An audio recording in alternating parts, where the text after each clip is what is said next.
জন্য আমার বাবাজিরা আমার, ব্যবসা যারা করে তাদের জন্য আল্লাহর হাবিব সাল্লাল্লাহু আলাইহি ওয়াসাল্লাম একটা সুসংবাদ দিয়েছেন।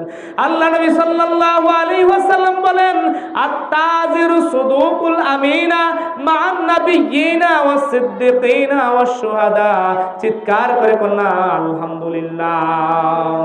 আল্লাহর হাবিব সাল্লাল্লাহু আলাইহি ওয়াসাল্লাম ইরশাদ করেন, সত্যবাদী ব্যবসায়ী, যে ব্যবসা বাণিজ্যের ক্ষেত্রে সত্য কথা বলে, মিথ্যা কথা বলে না, যে ব্যবসা করে, দোকানদারি করে, 5 ওয়াক্ত নামাজ পড়ে, যে ব্যবসা করে মানুষকে ওজনে কম দেয় না, যে ব্যবসা বাণিজ্য করে সত্য কথা বলে, ওই ব্যক্তি ব্যবসা বাণিজ্য করবে, কিন্তু কাল কিয়ামতের ময়দানে আল্লাহ রাব্বুল আলামিন তার হাসরটা করবেন নবী, সিদ্দিক এবং শহীদদের সাথে। করে সুবহানাল্লাহ। আর যে ব্যবসায়ী ব্যবসা বাণিজ্য করে কিন্তু নামাজ পড়ে না, ওই ব্যক্তির হাসর হবে কার সাথে? ফেরাউন, হামান, নমরুদের সাথে, কারুনের সাথে। কোন নাউযুবিল্লাহ।